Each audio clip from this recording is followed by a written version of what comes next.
Good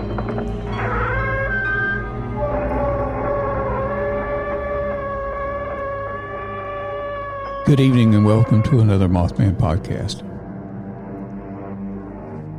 Good evening, Darrell. Good evening, Darrell.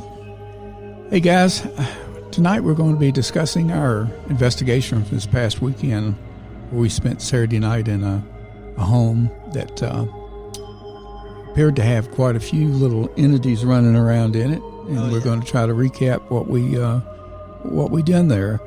When we first got there, Amanda, you kind of went in, and we were told that the bedroom of the residence is the most active and the hottest, I guess you would call it, for the most activity. Yeah, and there was a lot of negative activity that we found in that room. So when you first walked in, what happened? Well, I got there and I was talking to Susie for a few minutes, and I literally I had felt the presence of her mother in the living room, and it was a really positive presence. And I literally was sitting there thinking, we're not going to find anything tonight. There's just a positive, comfortable presence here in the house, and I don't feel anything else. And then you guys got there, and I volunteered to go to Susie's room first, and I opened the door, and I swear it was like a blast of just dark, heavy energy. I started to walk out again, and I thought, no, I said I was going to do this. I'm going to go in, and I'm going to sit down with the little recorder and just see what happens. And I sat down on the bed, and it was dark, and I had closed the door. And I could hear people settling down outside. And I think when Bruce was listening to my the playback of the recorder, I was saying, like, nothing negative or nothing evil can harm me here. And so I was sitting there talking to myself for a second. And then I settled down and just listened. And it freaked me out. I was only in there for 3 minutes. I heard there was some like plastic rustling, and this is a room. Anybody who's been in this room can tell you the air does not move in that room. It's hot in there. There's no air condition. There's no fan. There's nothing. It's just very still air. Yeah, it's very stagnant. Yeah, that's a good word. It's like stagnant. It's got its whole own atmosphere in that room. It does, and it's different from the living room. And the bedroom is right off of the living room. And so I heard like plastic rustling, and that kind of from the closet, right? I don't know where it was coming from, but it freaked me out. And I was kind of looking around, and I was like, I'm okay. Then I heard something metal scraping across the wood floor. I didn't see anything move, but it was pitch black in there. And then I just kind of felt like something was behind me, and I was just sitting on the bed going, I could lay down and then nothing will be behind me. And then I thought, I don't want to lay down on this bed. No, I'm not laying down on this bed. And that was about right at 3 minutes. I was like, I can't do this. I just can't. So I ran out. So she came out of the room, and by that time, Bruce and I had taken out some of the equipment, and we started putting our equipment together. I went into the room next and took a motion detector, little light ball that we carry with us that if something touches it, it goes like red, blue, green, all kind of lights go off on it. So I kind of set it at the head of the bed. And then I took the SLS camera in and started videoing with the SLS camera. I sat down on the bed, and as soon as I sat down on the bed, just a few minutes later, the motion detector went off at the head of the bed.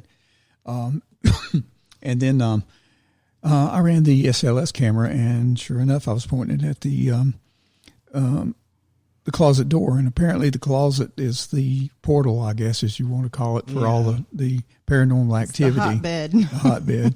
And sure enough, a couple of entities formed there in the closet area.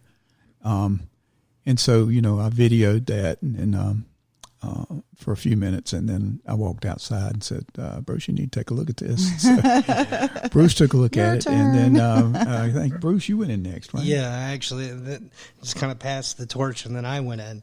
And this time I had moved that vibration ball that lights up onto it was like a pile of clothes on the dresser on the far wall where nothing could, accidentally shake it or touch it. No vibrations. Yeah, no vibration at all.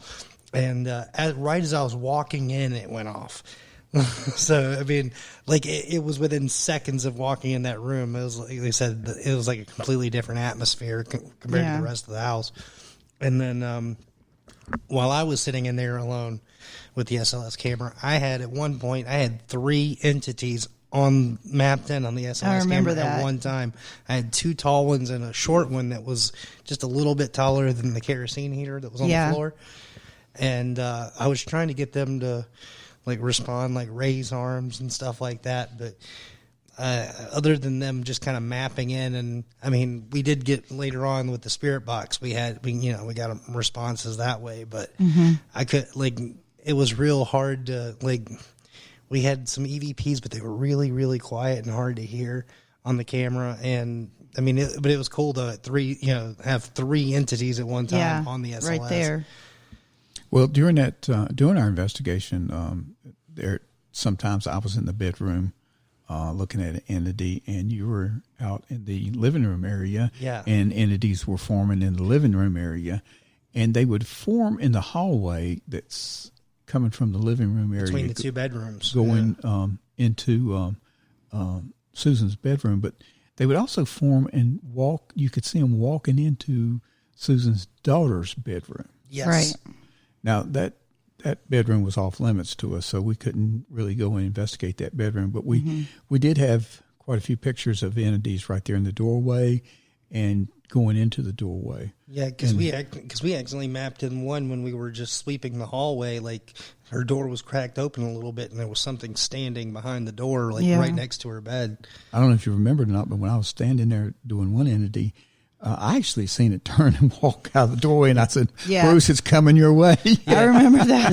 When I had the 3 on camera, remember the 2 tall ones floated up through the ceiling, and that's when the SLS camera kind of glitched.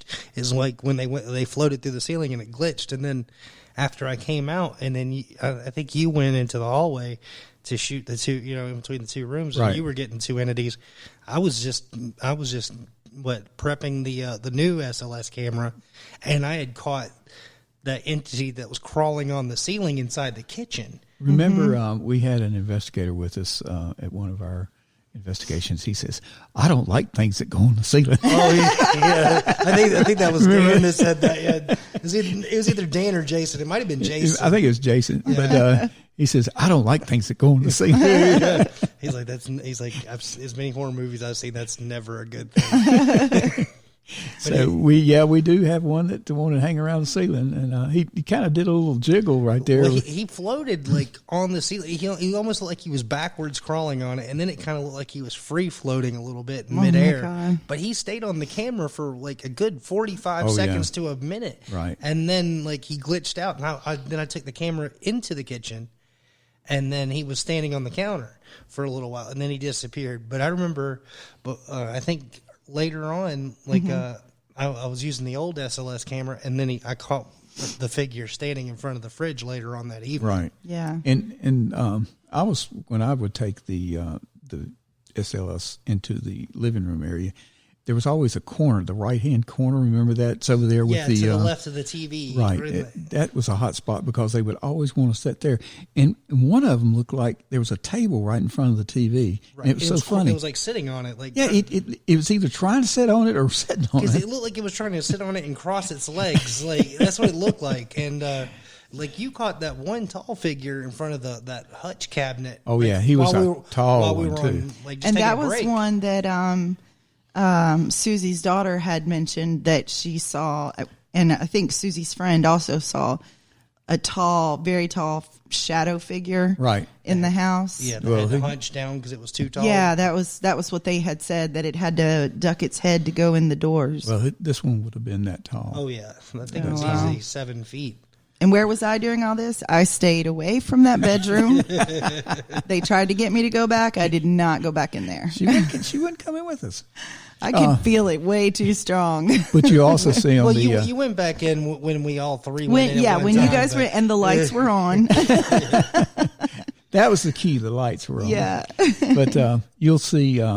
now, I did show in the video, I put the camera on Bruce so it mapped Bruce out so I could show you how it actually maps out an individual when it sees it. Mm-hmm. So you can see that it was mapping out Bruce. And then when I turned it and put it in the corner where there was no Bruce's standing there, right, then it started mapping out the entity, yeah, which was none of us could see visually. And he was taller than I was too. And I'm learning about the equipment. And what I thought was interesting was one time you were just kind of pointing it at the corner down toward the floor, kind of, and it was just kind of dots all over the place. There was no entity. Yeah, the laser grid. Yeah, and then you moved it, and it mapped out a human figure, and I was like, oh, how does it know?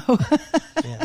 Well, that's kind of how the camera works. Yeah, it works off of energy, and it tries to see energy, and when it sees a human, it maps a human form. What it is, it's an Xbox 360 Kinect camera that's been modified. It shoots out a laser grid, and anytime it breaks the beams, it sends the input back to the sensor. Uh-huh. So that's how it can map and tell, like if there's so whatever's breaking the beam, it's got enough density to break the laser beam in order for it to map in. Wow! And you'll also see that again in our night vision camera that I'm running in the bedroom while Bruce is running the SLS camera. Yeah, you can actually see on the night vision camera the grid itself. You'll see the grid. You see all the dots on the wall and stuff. So that's what you're seeing.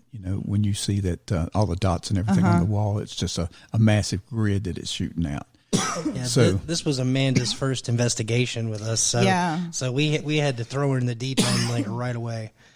Well, it's pretty interesting. She's getting ready for our next one because we've got another one coming up. I'm looking forward to it. But this one was probably one of the I guess the hottest spots we've been into when it comes to... This was a very haunted house. Like all day and all night, it was just going. I mean, even when we did the podcast during the day, like for the interview with her that week, before we did the investigation, I got touched during the podcast. I had a ghost try to enter me. Yeah, so I mean, we were having experiences before we even did the investigation. And then, like you said, like even when we were on break, we were accidentally catching footage in EVPs. Like when you left the audio in that bedroom and left it running, 'cause I think we were all taking a break, and it was like, I don't know, we were in the living room for like 15 minutes or so, just kind of relaxing for a minute. And he was just letting the audio run, and then you caught footsteps. And I put one of our very sensitive Zoom mics into it's an H6, which is a very it's an expensive mic, and I guess you get what you pay for, but it's very sensitive, okay? And I just left it running and left the room. You're going to hear the video of me. You can hear me bring it and set it down and then walk out of the room. About 9 minutes and 13 seconds into the recording, you're going to hear footsteps, very plain footsteps, and it sounds like somebody's jiggling the door handles. Yeah. I don't know if it's the closet it sounded like something turned the handle and let it go. Let it go, yeah. Yeah. But it was very, very plain. Yeah. So. And you'll have to excuse all the coughing. I think everybody got sick. Yeah, we're all getting sick. Except me. Oh, no. But I'll help you out. Don't do that. But yeah, we were getting evidence and not even trying. So it was that was the same way it was when we did Sherry's house at Old Salisbury Road. Like, I mean, it seemed like as soon as we set up a camera, it started recording that things were happening. And I mean, that's a gold mine for us. I mean, most paranormal investigators, they go into a place and they go hours without seeing anything. But we've been to 2 locations consecutively that have just been like a hotbed of stuff happening like throughout the day and night. Well, one of the things that we found is by interviewing and going to individuals who have a story and have something there prior to us arriving, it's a little bit better investigation than just going to someone that that has no story, or just showing up at a house that's supposed to be haunted, or it's been haunted in the past and it might show up today and might not show up for another 3 years or something like that. So we've been very fortunate in that we've had these homes that are very active. Yeah. So, and those are the kinds of investigations we want. So all those listening, remember, if you want an investigation, email us at mothmanpodcast@gmail.com, and we'll definitely look into it for you. But here again, if we don't find anything, that's what you're going to get. And that's might be that that's what you want, is us not to find anything. Yeah. So, be sure to contact us and let us know what you have, and let us interview you and determine whether it needs an investigation or not. But I think, Amanda, you're going to probably go back in there at some point and help cleanse this house. Is that correct? Yeah, that's the plan.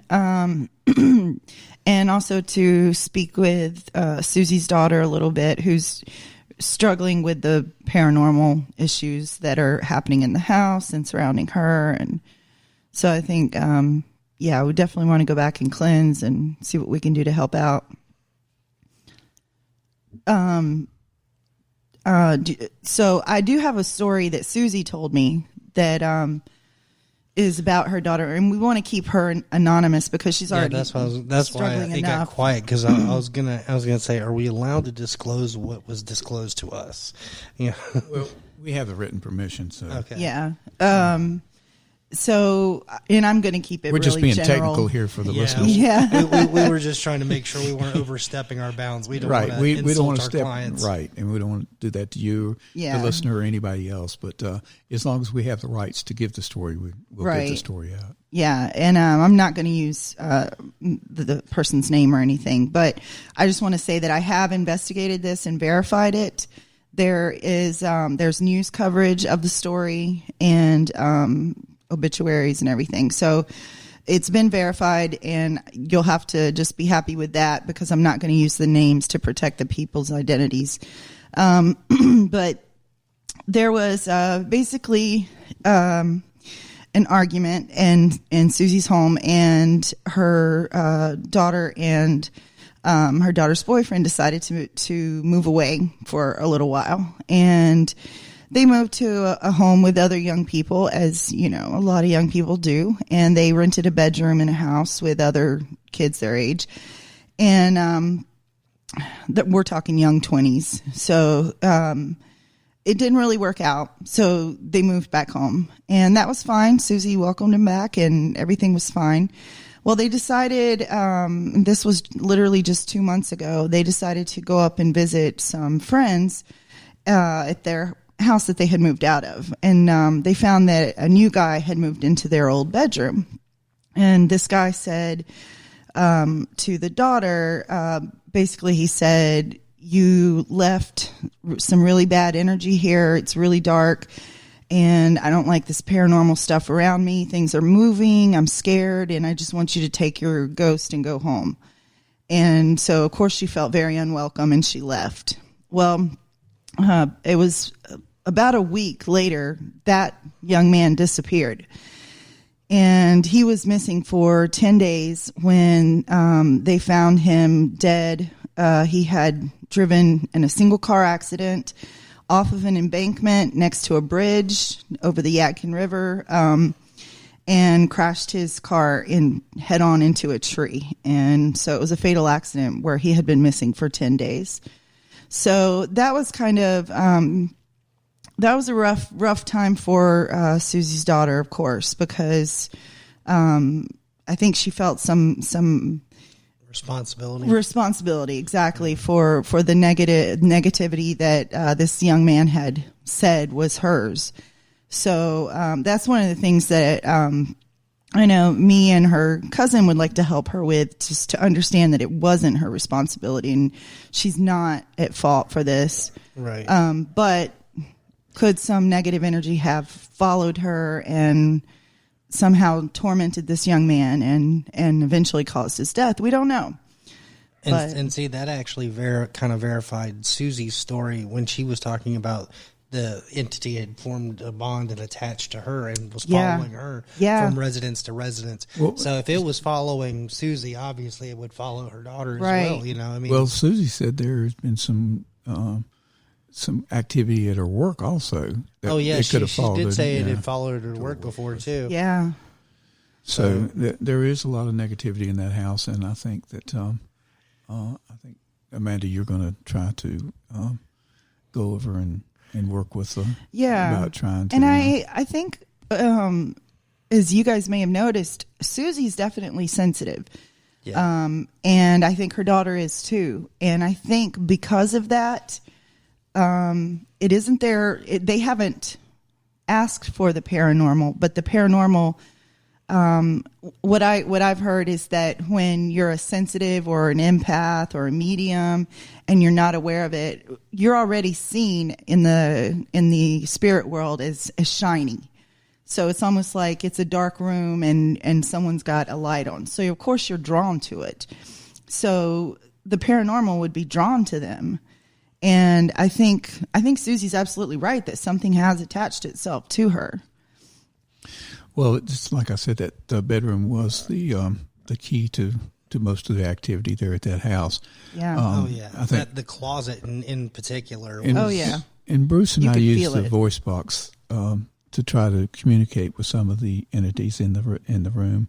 And at one point, Bruce asked, "Is the closet a portal?" And I got a yes. You got a yes.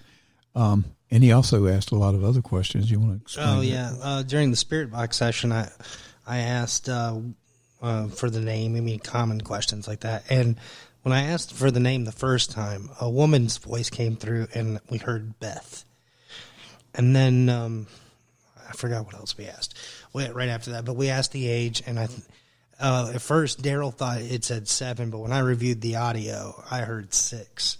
That she said she was 6 years old, and I'm guessing that that's the short entity that we were mapping in. Yeah, there was it looked like almost a child there. Yeah, and and then we started getting a man's voice coming through as well, and it sounded like the two of them were talking. And during in the night vision camera, you can hear like an EVP exchange between the man's voice and the woman's voice. But you could clearly identify that woman and man's voice over and over through the spirit box. It was the same voices. It wasn't anything different.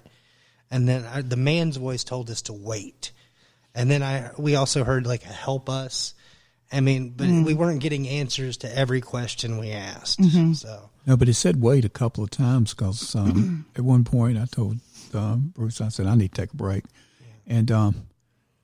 And it said wait. yeah, actually the woman's voice went wait, and then the man's voice went wait right after it. Like So we don't know what we were supposed to wait for. We did Yeah. wait for a few minutes, but nothing happened. So yeah. we took the break and came back. But And I tried to shoot some SLS footage while we were doing the spirit box, but somehow, like, when spirits manifest, they tend to draw energy from our cameras and stuff. Right. And it actually drained the battery out of the SLS camera, and it caused the footage to, like, corrupt and corrode because it stopped the recording. yeah, but you can see I videoed you while this was going on to show you or show the audience that we were doing the SLS camera. So if for the audience that was wondering why there's no SLS footage accompanying that shot and why it's staying in the night vision during that portion of the video, that's why. Because when the spirits started manifesting, because at first it was just 2, and then when the third one popped up, the battery just went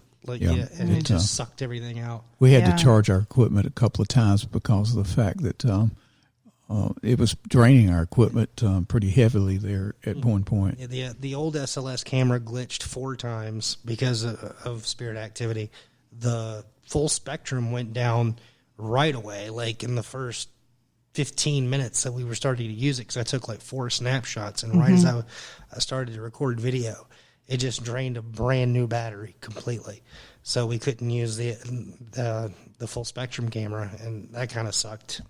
Yeah. Yeah, I mean, But it's happened before. Yeah. It happened on our last investigation. kind of comes with the territory. Yeah. But we did get some good stuff. So absolutely. I think the audience are going to really like looking at our YouTube Yeah. video that will come out Saturday Yes, Saturday. What is this? The date of Saturday now? I think it's going to be the 14th. 14th, yeah. Yeah, because tomorrow's Friday. It'll come the out 13th. Saturday 14th. You'll be hearing this one on the 13th. I'll be playing this one on Friday night so that you'll be aware that it'll be a full moon and Friday the 13th. Look out for Jason Voorhees. Listen to some ghosts. Hey, the 13th's my lucky number. So, well, it won't be lucky for me because I'll be putting the finishing touches on the video so you guys can watch it Saturday morning. So, you know what else I felt though? I keep feeling that Susie described things like a dish flying off the counter and some glasses that broke and things that got turned over in the living room. And I really think that there's some poltergeist activity. Like there's psychic activity coming off of the daughter. The covers get pulled off of her too, and while she's I sleeping. think that's the ghost, and see, or like, whatever he is. Remember when I put the Mel meter on the bed and it spiked to like a 4.3? Right. And then in that corner where you caught the ghost in the living room by that hutch, when I took the Mel meter over there and put it like into the cold spot where the ghost was, like I got like a 10.2 on the Mel meter. I mean, huge. You want to explain to the radio audience what a Mel meter is? The Mel meter is like an EMF detector. It detects like electromagnetic waves, and anything above a 0.3 is pretty significant. Like, because you can walk up to, you can put it up near an electrical outlet and get like a 0.5, but I mean, anything for it to be anything over 1 is significant, and that's especially in usually an open area of a house. Yeah. So you're seeing like an huge electrical spike. Oh, absolutely. Like, I mean, I think the highest I've ever seen a Mel meter go is like a 12 or a 14, and that was in Sherry's house. But that's because we had like 7 entities on camera at one time on the SLS. Wow. Yeah, that was. And for anybody listening, you need to go back and look at our old Salisbury Road investigation to see what he's talking about there. Yes, absolutely. So, again, we're getting ready to do another one on September the 21st. We'll be in another home. We already have a picture of the entity. Yeah. It's fantastic. Yeah, it's a great picture. So we're going to be very convincing. We're going to be there and working on that investigation. We hope you like this investigation, and if you like us, be sure to let us know on YouTube and any other platform that's here. We're on everything now. Yeah, we're on Spreaker, Spotify, Castbox, Google Podcast, coming there, SoundCloud, Instagram and Twitter. Coming to our Heart Radio soon. So and our website, Mothman Podcast at gmail.com. Mothmanpodcast.com. But yeah, email us too. And see, one thing that makes this next episode so cool is it's an interview with the person, like, and we actually get to hear their story. So we want more of that. We want more viewer submissions for.